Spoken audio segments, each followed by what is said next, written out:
নমস্কার বন্ধুরা, শতাব্দীর গল্পঘরে আপনাদের সকলকে স্বাগত।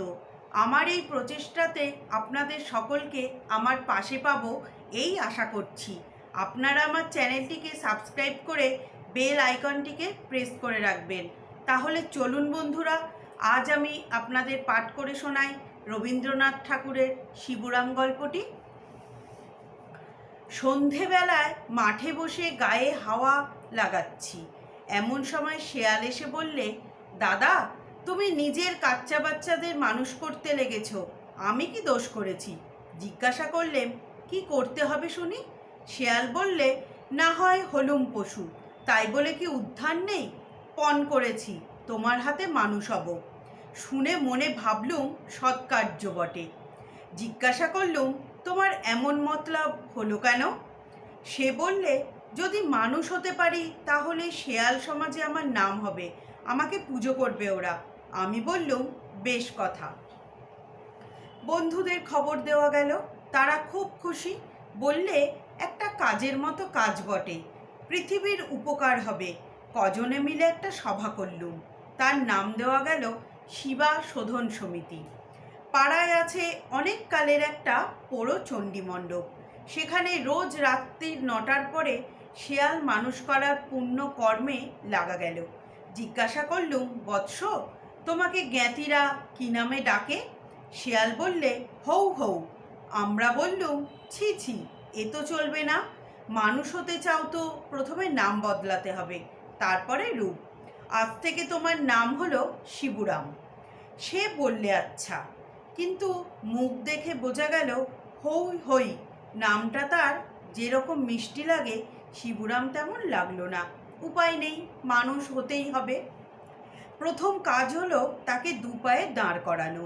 অনেক দিন লাগলো, বহু কষ্টে নড়বড় করতে করতে চলে। থেকে থেকে পড়ে পড়ে যায়। 6 মাস গেল দেহটাকে কোনো মতে খাড়া রাখতে। থাবাগুলো ঢাকবার জন্য পরানো হলো জুতো, মোজা, দস্তানা।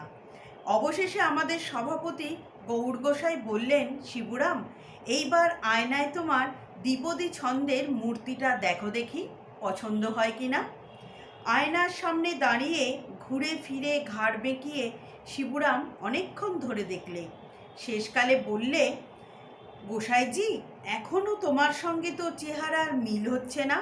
গোসাইজি বললেন, শিবু, সোজা হলেই কি হলো? মানুষ হওয়া এত সোজা নয়। বলে, লেজটা যাবে কোথায়?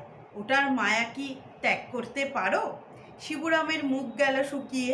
শেয়ালপাড়ায় 10-20 গাঁয়ের মধ্যে ওর লেজ ছিল বিখ্যাত। সাধারণ শেয়ালরা ওর নাম দিয়েছিল খাসা লেজুরি।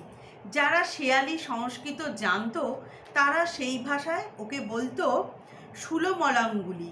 2 দিন গেল ওর ভাবতে, 3 রাত্রি ওর ঘুম হলো না। শেষকালে বৃহস্পতিবারে এসে বললে, রাজি। পাটকিলে রঙের ঝাঁকড়া রোয়াওয়ালা লেজটা গেল কাটা, একেবারে গোড়া ঘেঁষে। সভ্যেরা সকলে বলে উঠল, অহো, পশুর একই মুক্তি। লেজবন্ধনের মায়া ওর এতদিনে কেটে গেল, ধন্য। শিবুরাম একটা গভীর দীর্ঘশ্বাস ফেললে। চোখের জল সামলিয়ে নিয়ে সেও অতি করুণ স্বরে বললে, ধন্য। সেদিন ওর আহারে রুচি রইল না। সমস্ত রাত সে কাটা লেজের স্বপ্ন দেখলে। পরদিন শিবুরা সবাই এসে হাজির। গোসাইজি বললেন, কেমন হে শিবু, দেহটা হালকা বোধ হচ্ছে তো? শিবুরাম বললে, আজ্ঞে, খুবই হালকা, কিন্তু মন বলছে লেজ গেল, তবু মানুষের সঙ্গে বর্ণভেদ তো ঘুচল না। গোসাই বললেন, রং মিলিয়ে সবর্ণ হতে চাও যদি রোঁয়া ঘুচিয়ে ফেলো। 3 নাপিত এলো। 5 দিন লাগলো খুর বুলিয়ে বুলিয়ে লোমগুলো চেঁচে ফেলতে। রূপ যেটা ফুটে উঠল তা দেখে সভ্যরা সবাই চুপ করে রইল। শিবুরাম উদ্বিগ্ন হয়ে বললে, মশাই, আপনারা কোনো কথা বলেন না কেন? সভ্যরা বললে, আমরা নিজের কীর্তিতে অবাক। শিবুরাম মনে শান্তি পেল। কাটা লেজ ও চাচা রোয়ার শোক ভুলে গেল। সভ্যরা 2 চক্ষু বুজে বললেন, শিবুরাম, আর নয়। সভা বন্ধ হলো এখন। শিবু বললে, এখন আমার কাজ হবে। শেয়াল সমাজকে অবাক করা। এদিকে শিবুরামের পিসি ঠেকিনি কেঁদে কেঁদে মরে। গাঁয়ের মোড়ল হুক্কুইকে গিয়ে বললে, মোড়ল মশাই, আজ 1 বছরের উপর হয়ে গেল আমার হই হইকে দেখিনে কেন? বাঘ ভাল্লুকের হাতে পড়ল না তো? মোড়ল বললে, বাঘ ভাল্লুককে ভয় কিসের? ভয় ওই মানুষ জানোয়ারটাকে, হয়তো তাদের ফাঁদে পড়েছে। খোঁজ পড়ে গেল। ঘুরতে ঘুরতে ভলেন্টিয়ারের দল এলো সেই চণ্ডীমণ্ডপের বাঁশবনে। ডাক দিলে, হুক্কা হুয়া। শিবুরামের বুকের মধ্যে ধরফর করে উঠল। একবার গলা ছেড়ে ওই একতান মন্ত্রে যোগ দিতে ইচ্ছে হলো। বহু কষ্টে চেপে গেল। দ্বিতীয় প্রহরে বাঁশবনে আবার ডাক উঠল, হুক্কা হুয়া। এবার শিবুরামের চাপা গলায় কান্নার মতো একটুখানি রব উঠল, তবু থেমে গেল। তৃতীয় প্রহরে ওরা আবার যখন ডাক ছাড়লে, শিবুরাম আর থাকতে পারলে না, ডেকে বলল, হুক্কা হুয়া, হুক্কা হুয়া, হুক্কা হুয়া। হুক্কুই বললে, ওই তো হই হইয়ের গলা শুনি, একবার হাঁক দাও তো, ডাক পড়ল হই হই। সভাপতি বিছানা ছেড়ে এসে বললেন, শিবুরাম, বাইরে থেকে আবার ডাক পড়ল হই হই। গোসাইজি আবার সতর্ক করে দিলেন, শিবুরাম।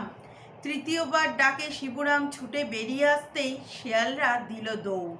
হুক্কুই, হৈয়, হুহু প্রভৃতি বড় বড় শেয়ালবীর আপন আপন গর্তের ভিতর গিয়ে ঢুকল। সমস্ত শেয়াল সমাজ স্তম্ভিত। তারপর 6 মাস গেল। শেষ খবর পাওয়া গেছে, শিবুরাম সারা রাত হেঁকে হেঁকে বেড়াচ্ছে, আমার লেজ কই, আমার লেজ কই। গোসাইয়ের শোবার ঘরের সামনে রোয়াকে বসে ঊর্ধ্ব দিকে মুখ তুলে প্রহরে প্রহরে কোঁকিয়ে উঠে বলে, আমার লেজ ফিরে দাও। গোসাই দরজা খুলতে সাহস করে না, ভয় পায়, পাছে তাকে খেপা শেয়ালে কামড়ায়। শেয়াল কাঁটার বনে যেখানে শিবুরামের বাড়ি, সেখানে ওর যাওয়া বন্ধ। জ্ঞাতিরা ওকে দূর থেকে দেখলে হয় পালায়, নয় খেঁকিয়ে কামড়াতে আসে। ভাঙা চণ্ডীমণ্ডপেই থাকে, সেখানে এক জোড়া পেঁচা ছাড়া আর কোনো প্রাণী নেই। খাদু, গোবর, বেঁচি, ঢেড়ি প্রভৃতি বড় বড় ডানপিটে ছেলেরাও ভূতের ভয়ে সেখানকার জঙ্গল থেকে করমচা পাড়তে যায় না। শেয়ালি ভাষায় শেয়াল একটা ছড়া লিখেছে, তার আরম্ভটা এই রকম, ওরে লেজ, হারা লেজ, চক্ষে দেখি ধোঁয়া, বক্ষ মোর গেল ফেটে, হুক্কা হুয়া হুয়া। কুপে বলে উঠল, কি অন্যায়, ভারী অন্যায়। আচ্ছা দাদামশাই, ওর মাসিও ওকে নেবে না ঘরে? আমি বললুম, তুমি ভেবো না, ওর গায়ের রোঁয়াগুলো আবার উঠুক, তখন ওকে চিনতে পারবে। কিন্তু ওর লেজ হয়তো লাঙ্গুলাদ্য ঘৃত পাওয়া যেতে পারে কবিরাজ মশাইয়ের ঘরে, আমি খোঁজ নেব। নমস্কার বন্ধুরা।